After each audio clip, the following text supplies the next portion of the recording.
Bonsoir à tous et bienvenue dans le 7-8 Sport numéro 33. C'est parti pour un nouveau tour de l'actu sport du département en 26 minutes.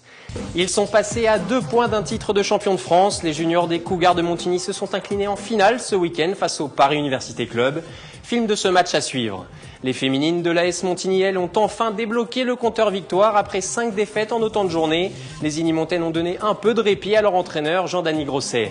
Et enfin, notre portrait de la semaine, il s'appelle Xavier Benner. Il a 31 ans et partage sa vie entre les terrains de volley-ball et le technocentre de Guyancourt. Il est en effet le capitaine de l'équipe de France de volley-ball, mais des sourds. Et enfin, d'émission évidemment, comme d'habitude, tous les résultats du week-end. Mais place tout d'abord à notre page spéciale baseball après la phase finale des juniors ce week-end.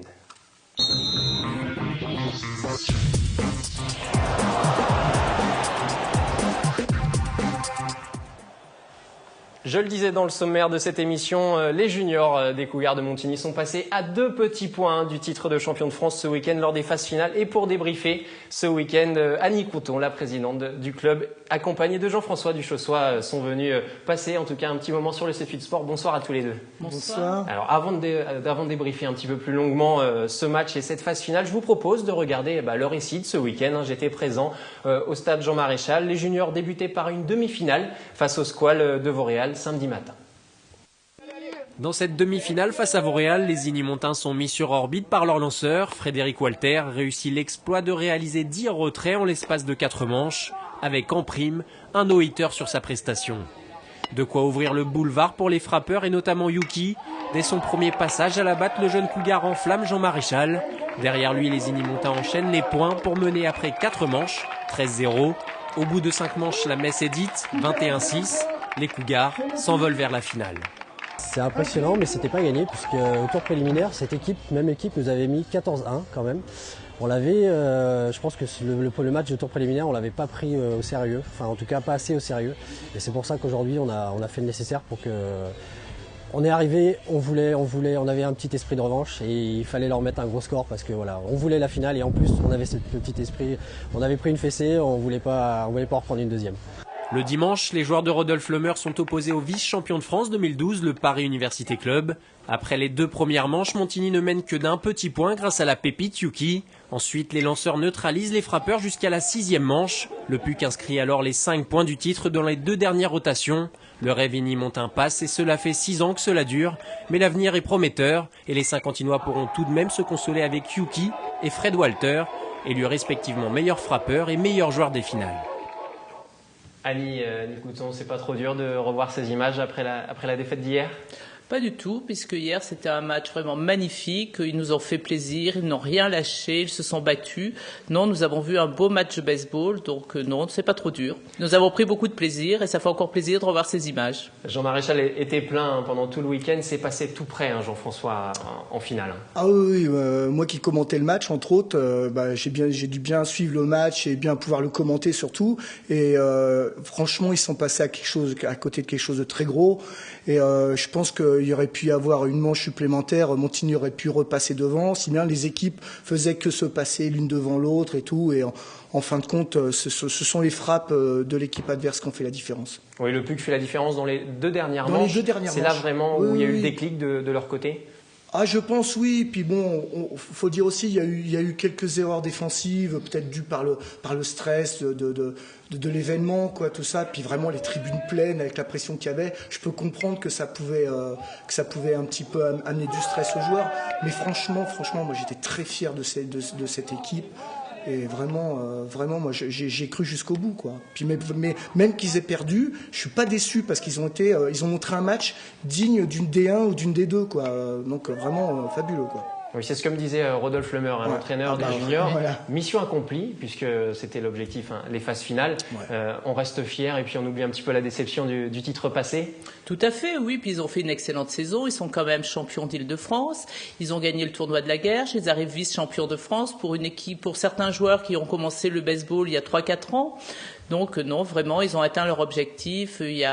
On ne peut que les féliciter. Et de toute façon, ce qu'ils ont dit après la défaite, ça a été de toute façon, on l'aura l'année prochaine. Donc on compte sur eux l'année prochaine. L'esprit de compétiteur et de revanche des Cougars. Et il y a une marge de progression importante sur ce groupe ou pas, Jean-François, où ça peut peut-être encore stagner?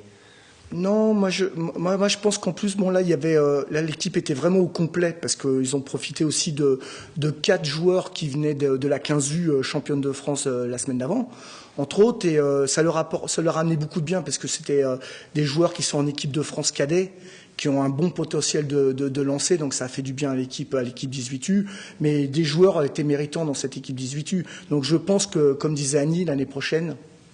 Le titre. Ah non, mais même si bien, il y a pas photo. Hein. Je veux pas dire c'est Jean-François Montigny qui veut que les. Non, moi je le sais avec le potentiel puisque j'ai eu ces joueurs l'année d'avant.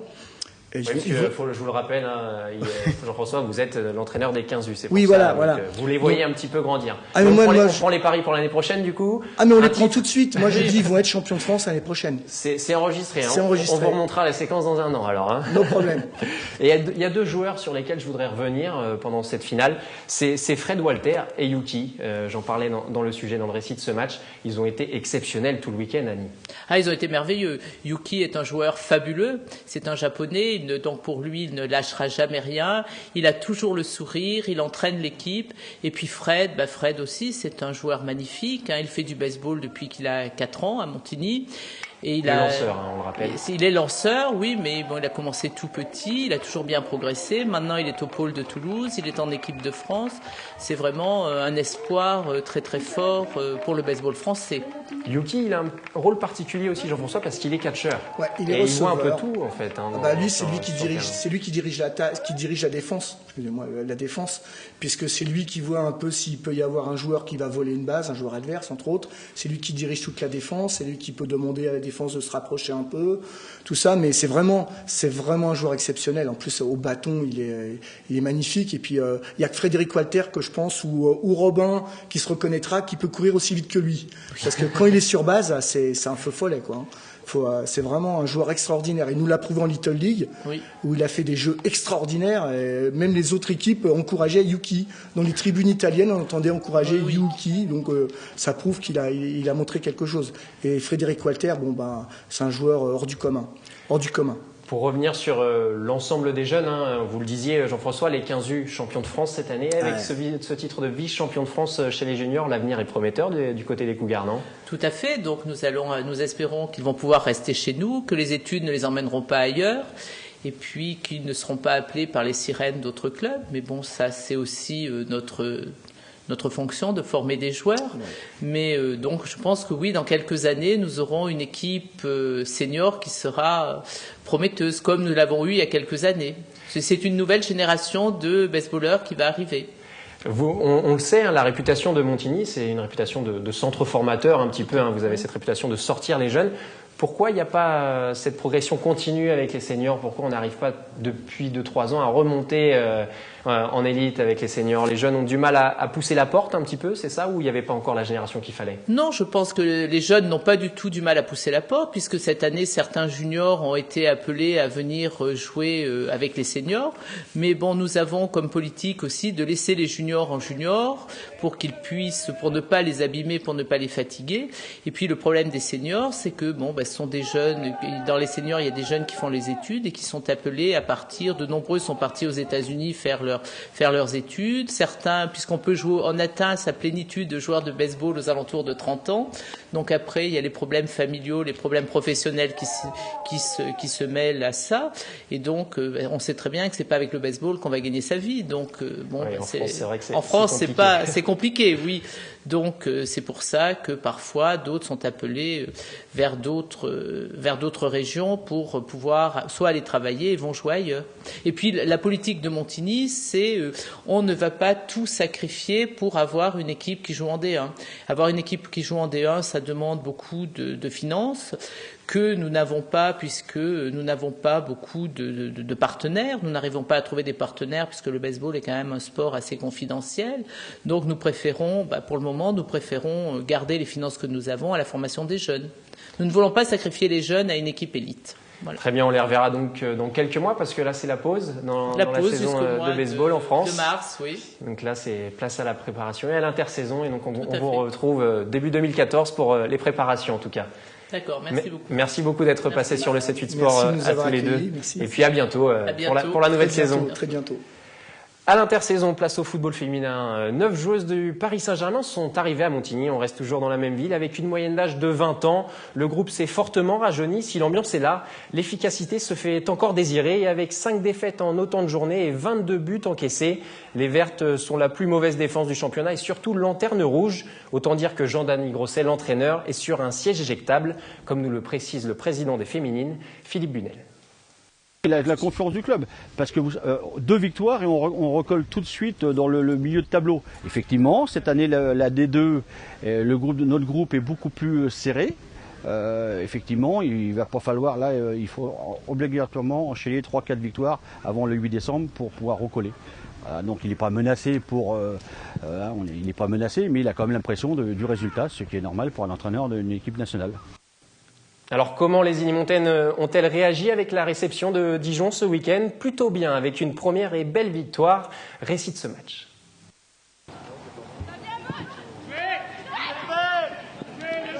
Avec 5 défaites en autant de journées, le maintien Inimontain passait d'abord par une première victoire face à Dijon. Très agressive, les Verts prennent cette fois-ci le match par le bon bout. À la 12e minute sur cette superbe ouverture de Tiffany Pradier, Mélanie Villemerca part dans le dos de la défense, tromper la gardienne dijonnaise. L'ouverture du score donne confiance aux Saint-Quentinoises qui vont assister quelques minutes plus tard au chef-d'œuvre de Laetitia Mariani. 2-0 après un quart d'heure de jeu solidaire, la SMB gagne la bataille du milieu de terrain, rendant vaine toute tentative dijonnaise. Et c'est à croire qu'il ne pouvait rien arriver aux joueuses de Jean-Denis Grosset.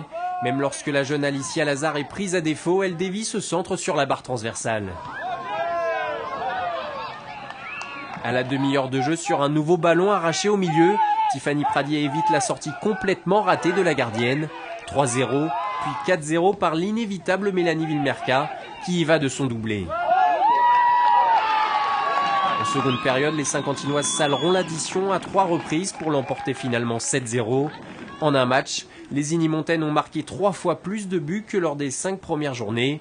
Malgré cette première victoire, les Vertes restent lanterne rouge de leur groupe, mais avec cette combativité-là, leur avenir en D2 semble s'éclaircir.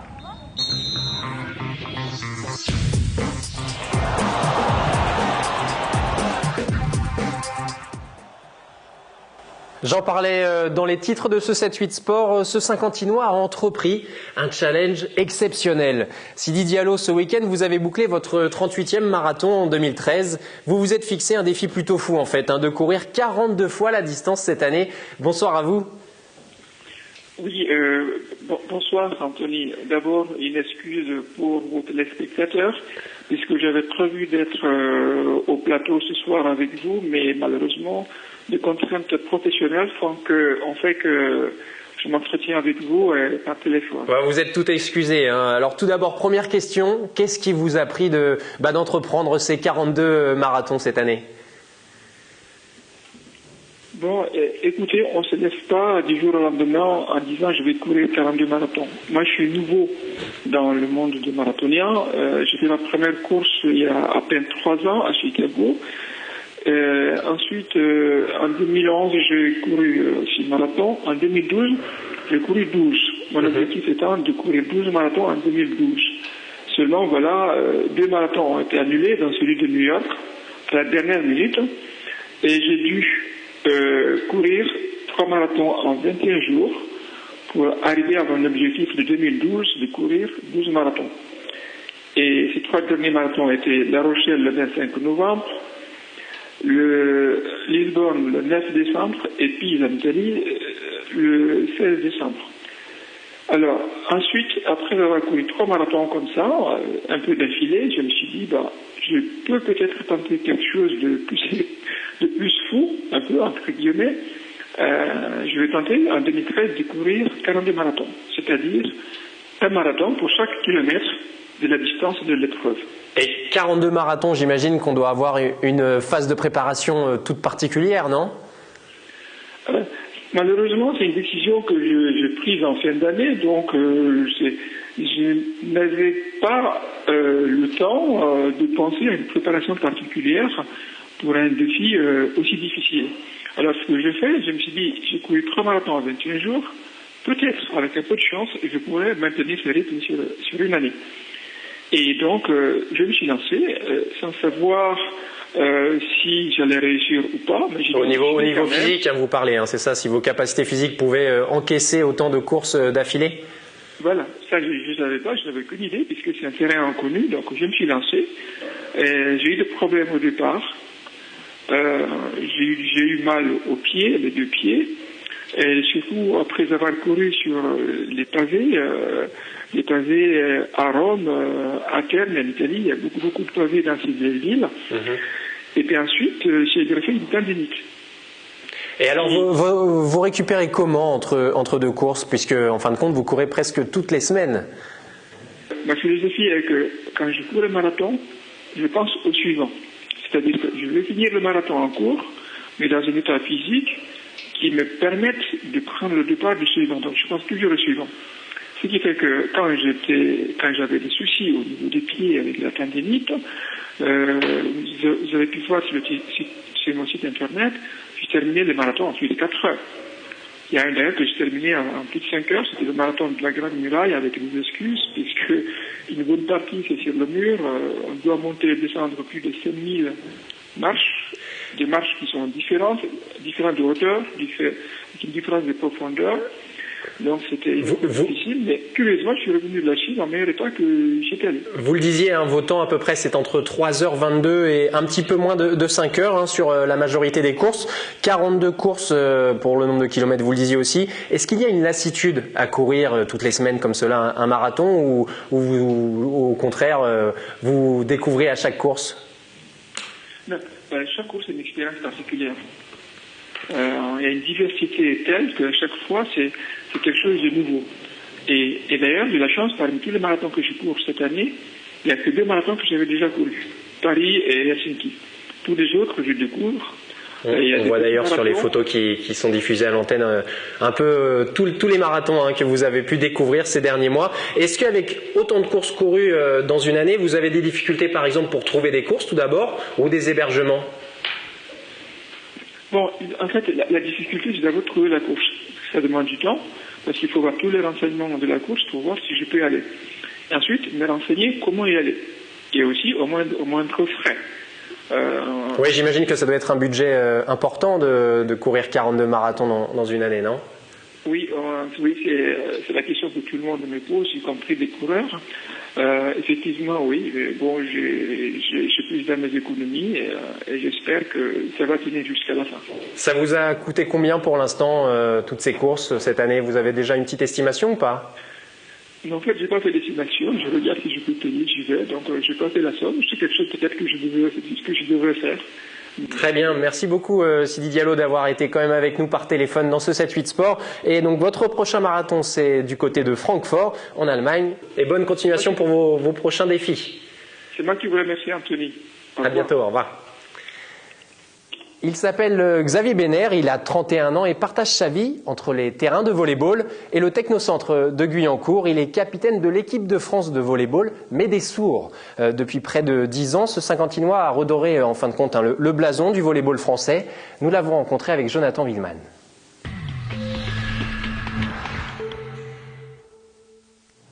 Xavier devient sourd à l'âge d'1 an à la suite d'une méningite. S'il parle, c'est grâce à des années de travail avec des orthophonistes. Il peut nous comprendre car il a appris à lire sur les lèvres.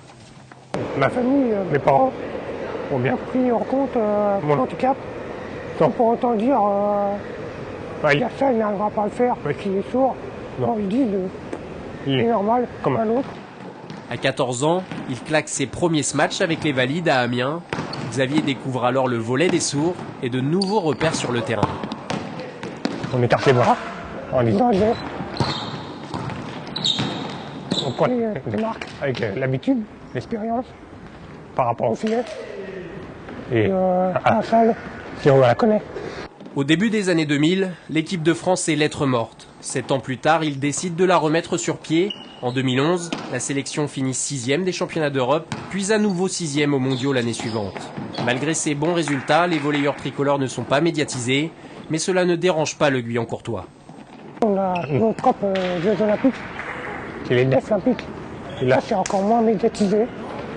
Mais dans un autre sens, on trouve ça dommage Parce qu'on aimerait que ce soit médiatisé, mais dans l'autre sens, on se dit que c'est notre monde à nous. Salarié de Renault depuis 2005, il travaille actuellement sur les moteurs électriques de la marque. Au Technocentre, Xavier communique grâce à un outil de discussion par webcam, avec l'aide d'un interprète qui retranscrit la discussion en langue des signes. Quand il n'est pas au bureau, il joue en championnat de France des sourds avec le Stade Parisien, club qu'il a lui-même créé, et Xavier continue d'affronter les valides au niveau départemental. Son dernier objectif sur le terrain, monter sur les podiums des championnats d'Europe à Paris en 2015. Allez, on passe au sprint, au résultat du week-end. Alors, tout d'abord, on va passer au football. Première étape de ces résultats. Après 6 journées de division d'honneur, Versailles a enfin débloqué le compteur victoire. Vous le voyez, ça s'affiche. Les joueurs de David Giguet se sont imposés à domicile face à Saint-Maur-Lusitanos 2-1 et empochent là leur premier succès de la saison qui leur permet de remonter à la 7e place au classement général de DH. En promotion d'honneur, toujours en foot, le parcours est toujours aussi sinueux pour Guyancourt. Pour le compte de la 4e journée, le SG s'est incliné à Igny 3-1 et reste englué dans le bas du classement de sa poule à la 11e place. Dans la poule B, Trappes a conservé son invincibilité. Les Trappistes se sont imposés à domicile sur le plus petit des scores 1-0 face à Noisy-le-Grand. Et au classement, justement, les Trappistes restent toujours 2e. On voit le classement qui s'affiche avec 14 points à 2 longueurs du leader nanterre, autre équipe invaincue cette saison. Chez les femmes, on parlait de Montigny tout à l'heure. En promotion d'honneur, 3e journée, Elancourt a concédé le match nul à domicile face à Nicolette Chaillot. 3-3. Les Amazones restent 9e et avant-dernière de leur poule. En rugby, 5e journée de Fédéral 3 Plaisir, c'est facilement défait de Ponto-Combo. Au stade Robert Barran, dimanche, victoire du PRC 21-9 et les joueurs de Philibert sont désormais 2e de leur poule à 5 points du leader Orléans. En honneur, cette fois-ci, la 4e journée a moins souri au Sky Rugby. Les Saint-Quentinois n'ont rien pu faire face à Cergy-Pontoise, défait 34-10, encaissant 6 essais. Ils sont 8e et derniers de leur poule, mais avec 2 matchs de retard. Place au basket, toujours dans le sport de ballon, week-end difficile pour les féminines de l'Entente Le Chenet-Versailles en National 1. Les coéquipières de Virginie Orinçon se sont inclinées à domicile face à Fessia 53-64 et retombent à la 8e place de leur poule A. Leurs homologues masculins se sont en revanche imposés à Césaire-le-Vilain 81-66. De son côté, Trappes a à nouveau régné sur un derby yvelinois face à Poissy. Cette fois-ci, courte victoire 52-48 qui place les cheminots de Trappes à la 4e place de cette poule G de N3. Et en tennis de table, autre sport qui marche bien sur 50 ans en Yvelines. Pour le compte de la 3e journée de National 2, l'entente voisin Saint-Arnoux recevait Seclin au complexe sportif des Pyramides. Et les joueuses de Geoffrey Nizan négocient très bien les matchs de simple avec une Salomé Laporta impériale. Mais les Saint-Quentinoises se laissent surprendre en double par les joueuses nordistes qui recollent à 6 matchs à 4. Grâce au simple décisif, l'entente s'impose finalement 8-5 et empoche sa 3e victoire consécutive et reste évidemment leader à égalité de points avec Coutances Saint-Lô. Dans la poule A, toujours du tennis de table, il y a Elancourt que l'on suit également et les Elancourtoises se déplaçaient à la Trinité dans les Alpes-Maritimes, mais elles n'ont pas rivalisé en fin de compte. Défaite 8-2, les Elancourtoises sont 7e de leur poule. Encore 2 infos avant de nous quitter. Tout d'abord, du football, toujours pour le Paris Saint-Germain. Vous le savez, intensité pour accueillir le centre d'entraînement du PSG. Le projet de Poissy a été officiellement écarté ce vendredi à la suite d'une réunion du Conseil régional d'Île-de-France et d'un amendement porté par les Verts visant à protéger 20 hectares de terres agricoles contre l'urbanisation. Selon nos confrères du Parisien, vous le voyez, cela s'affiche, le PSG aurait priorisé le camp des Loges et Saint-Germain-en-Laye avec une zone au nord de la forêt de Saint-Germain-en-Laye pour implanter le futur centre d'entraînement. Et si la mention de la commune des Yvelines a perdu de son importance sur le logo du club, ce dossier tient la corde et devrait aboutir si rien ne vient perturber les discussions en cours. D'ailleurs, une réunion technique a eu lieu entre les représentants de la ville yvelinoise, du club et de la ville de Paris. Et le PSG dépenserait alors 50 millions d'euros pour se porter acquéreur de ce terrain de 60 hectares au complet. Une probable décision qu'a tenue, vous l'avez vu dans les images, à démentir le club yvelinois sur son site internet. Enfin, dernière info, c'est du vélo. Au vélo club d'Elancourt de 50 ans en Yvelines. On connaît évidemment la revancharde que vous voyez sur ces images. Les challenges du Foleb que l'on suit tous les ans sur TV Film, mais pas encore le handbike. Le club saint-quentinois vient de créer sa section handisport, une section présidée par Eric Castaldi, et ces jeunes spécialistes d'handisport pourront bientôt profiter des installations du vélodrome de 50 ans en Yvelines dès l'hiver prochain. Je vous le rappelle, l'inauguration officielle est prévue le 28 janvier 2015. 14. Enfin, l'agenda du week-end, évidemment, pour terminer ce 7-8 sport. Tout d'abord, du tir à l'arc. Montigny accueille une étape qualificative pour les championnats de France ce week-end. Tir prévu tout le week-end, d'ailleurs, au gymnase Pierre de Coubertin. Vous voyez, ça s'affiche. Et la deuxième date, c'est la frappe à dingue. Nous vous avions fait découvrir le Mud Day il y a quelques semaines. Si vous n'avez pas été rassasié, eh bien, vous pourrez vous risquer à la frappe à dingue à Montalet-le-Bois, à l'est de Mantes-la-Jolie. Départ dimanche prochain à 9h30. C'est la fin de ce 7-8 Sport. Merci encore une fois de l'avoir suivi. Et n'hésitez pas à nous donner tous les résultats de vos clubs et commenter l'émission sur les réseaux sociaux et Twitter avec le hashtag le 7-8 Sport tout attaché. À lundi prochain. Bonne soirée.